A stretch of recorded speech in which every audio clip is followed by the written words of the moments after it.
Praise the lord. Hallelujah. Good morning. క్రీస్తునందు ప్రియులారా, ఉదయ కాలంలో మరొక నూతన వాగ్దానంతో మనము ఈ రోజును ప్రారంభించుకుందాము. ఈనాటి దేవుని వాగ్దానము యెషయా గ్రంథము 26వ అధ్యాయము 3వ వచనము. ఎవరి మనసు నీ మీద ఆనుకొనునో వానిని నీవు పూర్ణ శాంతి గలవానిగా కాపాడుదువు.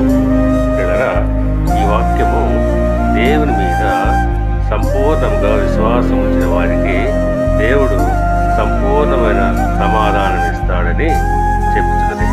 అవును, ఎవరైతే పూర్తిగా ఆయన పైన ఆధారపడతారో అట్టి వారికి ఆయన సంపూర్ణమైన మనశ్శాంతిని ఇస్తాడు.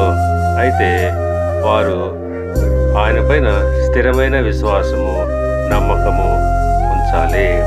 ఎప్పుడైతే మనము ఆయన పైన సంపూర్ణంగా ఆధారపడతామో తప్పకుండా ఆయన మనకు మనశ్శాంతిని, నెమ్మదిని ఇస్తాడు. ఎందుకంటే ఆయన సమాధానానికి కర్త. అందును బట్టి ప్రభువు సెలవిస్తున్నాడు. యోహాను సువార్త 14వ అధ్యాయము 27వ వచనం ప్రకారంగా, శాంతి మీకు అనుగ్రహించి వెళ్ళుచున్నాను, నా శాంతిని మీకు అనుగ్రహించుతున్నాను, లోకమిచ్చున్నట్లుగా నేను మీకు అనుగ్రహించట లేదు.